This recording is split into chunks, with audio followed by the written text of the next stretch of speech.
Salam bahagia Bapak dan Ibu Guru. Jumpa kembali dengan saya, Ludim Sirait. Kali ini saya akan membagikan sebuah aplikasi penghimpunan data peserta didik secara individu yang wajib dimiliki oleh sebuah sekolah untuk dapat mengetahui semua informasi dari peserta didik yang nantinya dapat dipergunakan oleh sekolah atau Bapak dan Ibu Guru, terutama Bapak dan Ibu Guru bimbingan konseling, sehingga sekolah dapat mengambil tindakan-tindakan yang tepat dalam mengatasi permasalahan-permasalahan yang dihadapi peserta didik. Mari kita lihat bentuk aplikasinya.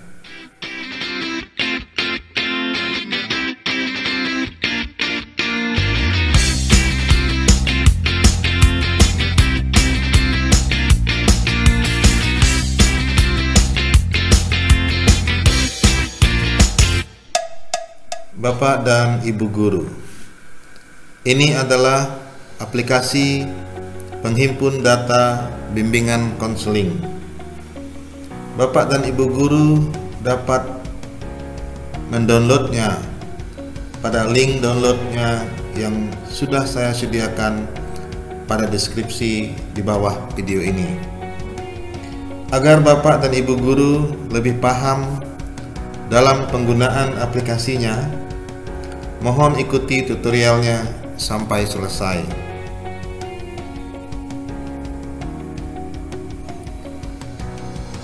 Pada aplikasi bimbingan konseling ini, saya membaginya dalam 3 tab utama.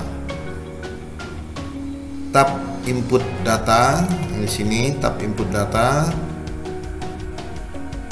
tab cetak data, dan tab pengaturan kertas. Mari kita mulai dengan tab input data. Nanti Bapak Ibu silakan diklik tab input data. Di sini ada beberapa menu utama yang nanti Bapak Ibu harus isi terlebih dahulu untuk menginput data. Yang pertama kita akan menginput data awal. Nah, pada data awal ini Bapak Ibu silahkan nanti menginput nama siswa, nomor induk siswa, kelas, alamat lengkap, nomor telepon ayah dan ibu, nama wali, dan nomor HP wali pengganti orang tua. Kemudian setelah data awal, kita menginput selanjutnya adalah identitas siswa. Pada identitas siswa ini Bapak Ibu tidak perlu lagi mengisi nama siswa, karena nama siswa ini akan secara otomatis tadi terkoneksi dari data awal.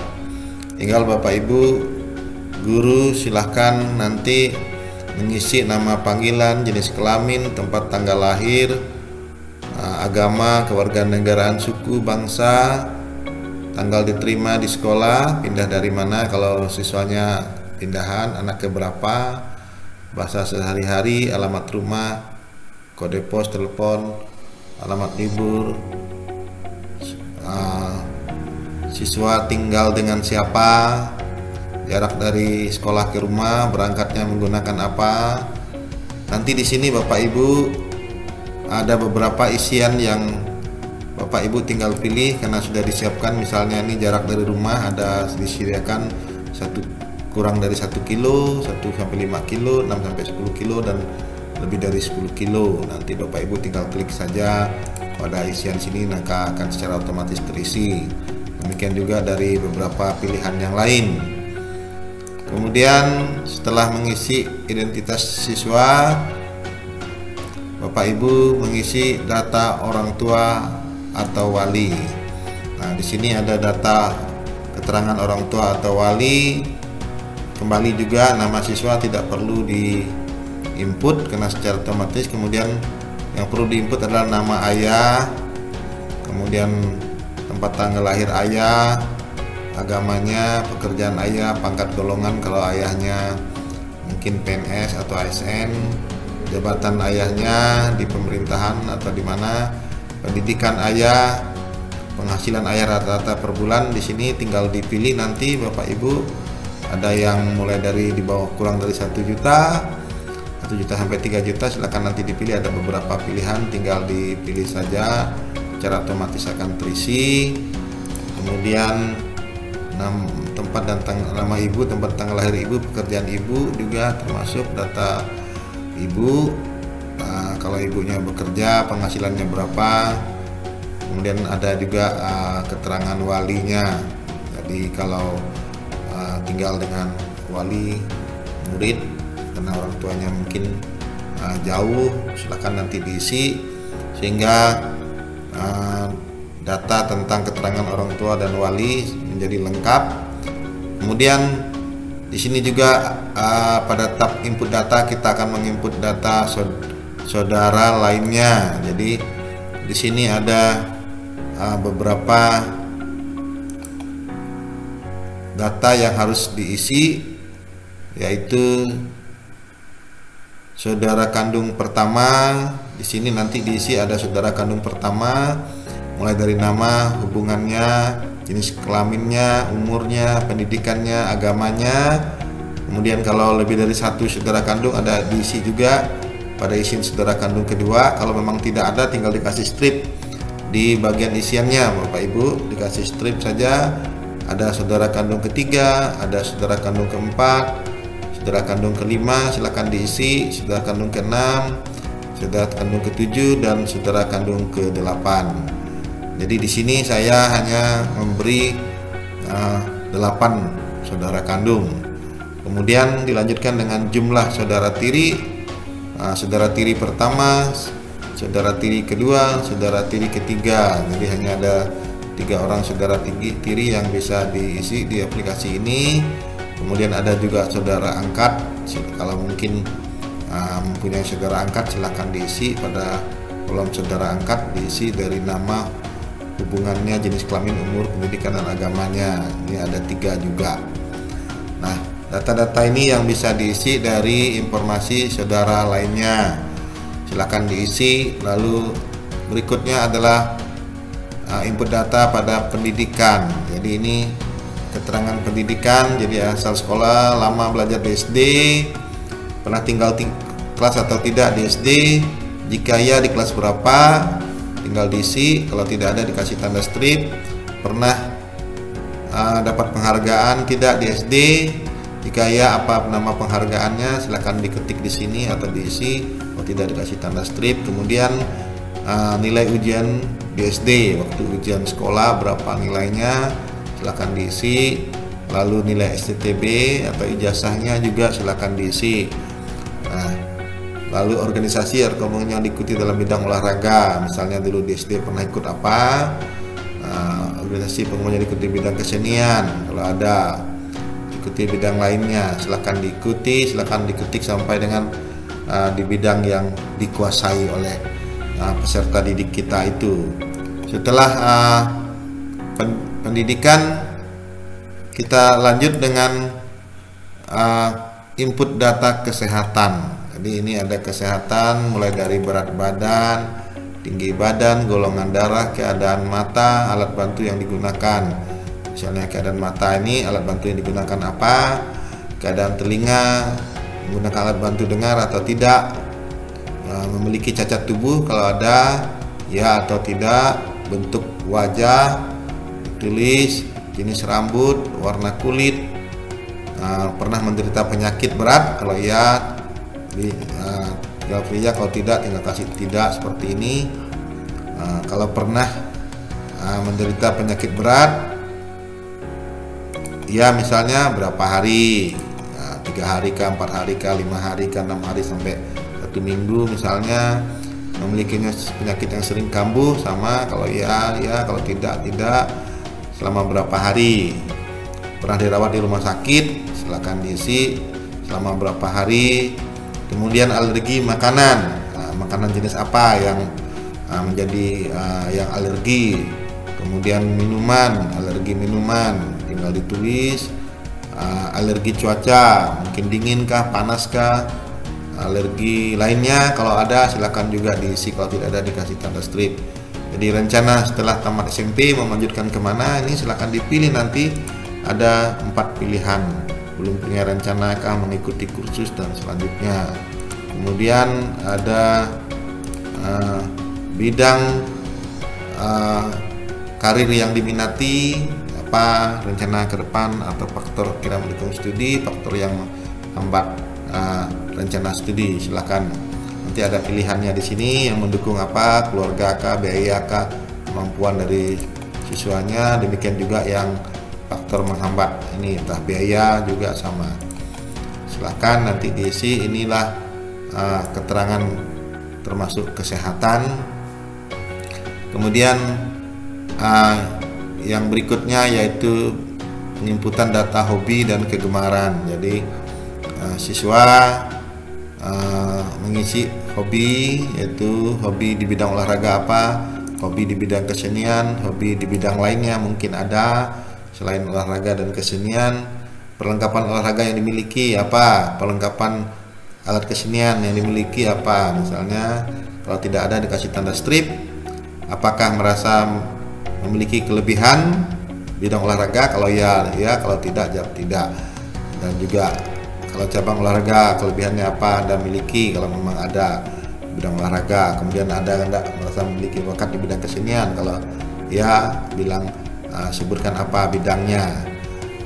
Apakah Anda merasa memiliki kelebihan selain bidang olahraga kesenian? Mungkin ada selain olahraga dan kesenian, mungkin di bidang menulis dan segala macam situ. Ekstra yang dimiliki, kemudian kegiatan apa yang dilakukan pada waktu senggang, silakan yang dilakukan oleh siswa nanti diambil datanya. Apakah ada memiliki jadwal khusus untuk menyalurkan hobi, misalnya dijadwalkan kalau di rumah pada waktu menyalurkan hobi ada enggak jadwalnya, yang misalnya seminggu sekali atau seminggu 2 kali. Jika ada, berapa lama jadwalnya, biasanya dalam 1 minggu. Kemudian setelah data hobi kegemaran, kita input data yang terakhir yaitu pemanfaatan belajar.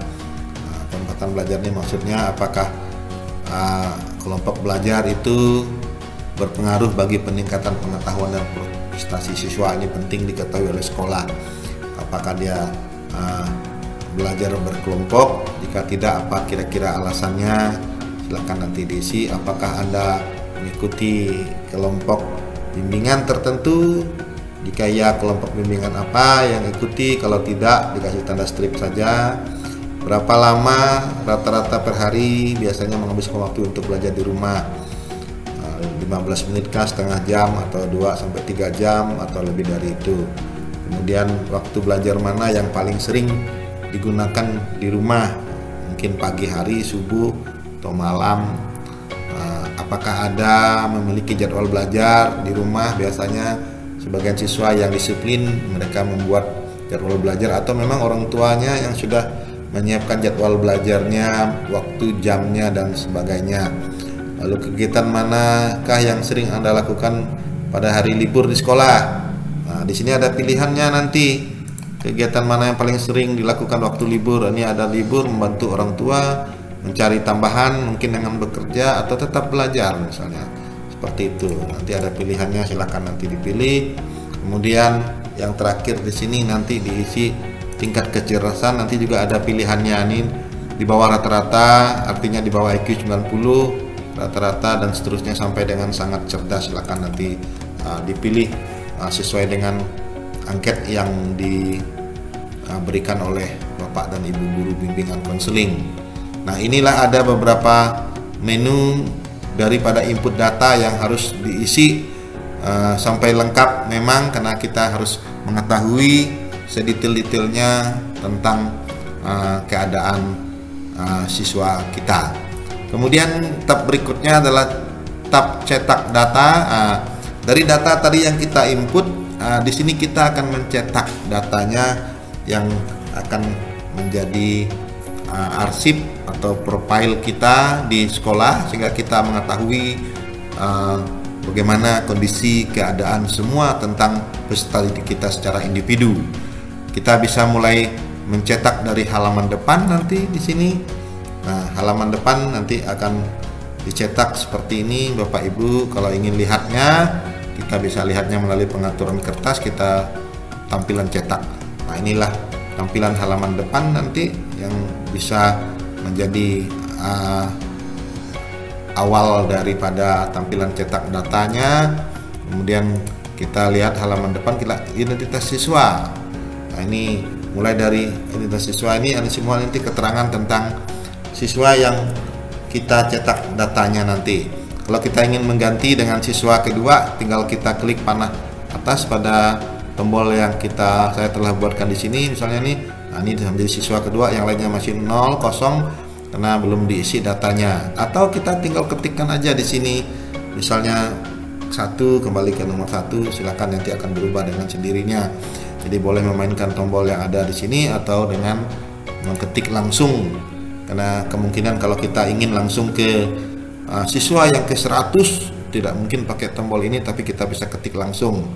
Di sini saya menyiapkan ada 500 siswa Bapak Ibu untuk aplikasi ini. Saya rasa ini cukup banyak, ini siswa yang ke 500. Nanti kalau kita siapkan bisa sampai 500.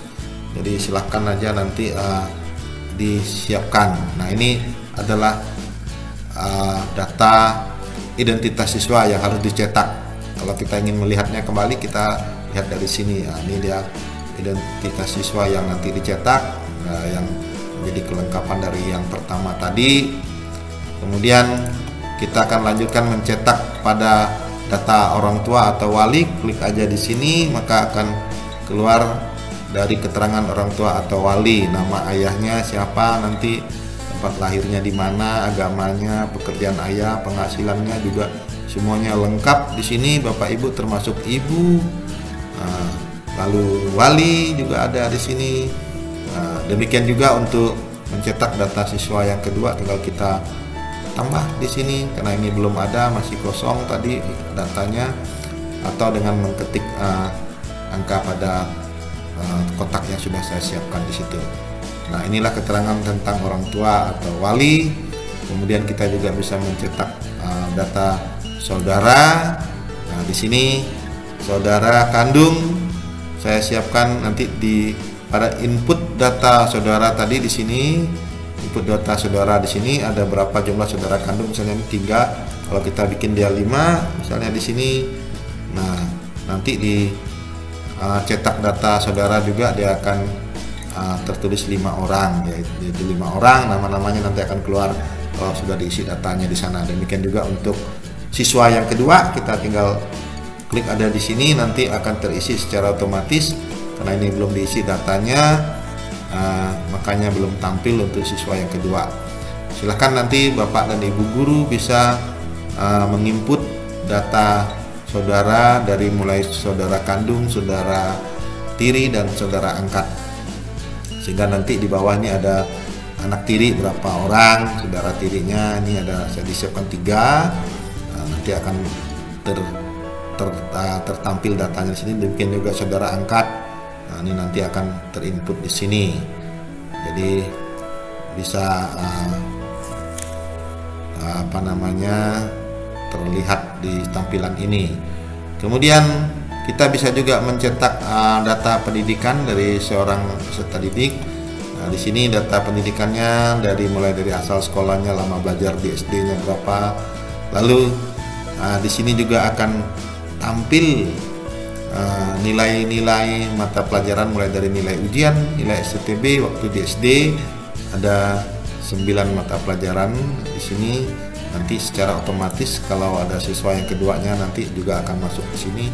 Cuman karena memang belum diinput, jadi nanti ini sudah tersedia dengan baik. Nah, kemudian keterangan pendidikan sudah, lalu keterangan kesehatannya. Di sini juga Bapak Ibu bisa mencetak keterangan kesehatan dari siswa tersebut, berapa berat badannya, tinggi badannya, sesuai dengan yang kita input tadi sampai dengan menderita penyakit yang kita sudah ketikkan tadi di input data. Dan kemudian di sini harapan dan cita-cita juga ada, lanjut kemana dan apa hal-hal faktor yang mendukung dan yang menghambat rencana studi. Kemudian yang berikutnya yaitu setelah kesehatan kita juga bisa mencetak informasi tentang hobi dan kegemaran dari peserta didik kita di sini. Hobi bidang olahraga apa namanya nanti ada sehingga tercover semuanya, sehingga sekolah memiliki data semua kelengkapan tentang individu peserta didik. Dan yang terakhir adalah penempatan belajar yang tadi kita telah isi sehari-hari, apakah ini berkelompok ya atau tidak, silakan nanti di input di sana kelompok belajarnya apa dan seterusnya mungkin. Dan terakhir adalah keterangan potensi ini adalah maksud adalah tingkat kecerdasan siswa atau peserta didik kita hingga sekolah mengetahui tingkat kecerdasan seorang anak. Nah, inilah cetak data. Kemudian yang terakhir nanti adalah pengaturan kertas seperti biasanya. Silakan Bapak Ibu mengatur kertas di bagian pengaturan kertas ini dan mencetak langsung di sini bisa. Tampilkan dulu secara preview seperti ini tadi bisa. Silakan di sini juga bisa langsung mengatur halaman dan print. Silakan Bapak Ibu mempergunakan aplikasi yang sudah kami sediakan ini. Namun Bapak Ibu guru yang berbahagia, sebelum kita menggunakan aplikasi ini untuk tadi saya lupa menjelaskan, kita perlu menyeting makronya supaya aktif semua menu-menu yang sudah saya sediakan. Di menu setting makro silahkan nanti makro settingnya di sini klik di bagian bawah yang di sini enable all macros, kemudian trust center access ini kita klik seperti ini. Nah, silahkan nanti itu untuk menyeting supaya makro-makro yang sudah saya siapkan dalam aplikasi ini bisa berjalan dengan baik. Demikian tutorial penggunaan aplikasi ini. Mudah-mudahan aplikasi ini boleh bermanfaat bagi Bapak dan Ibu guru, terutama Bapak dan Ibu guru bimbingan konseling. Atas perhatian diucapkan terima kasih.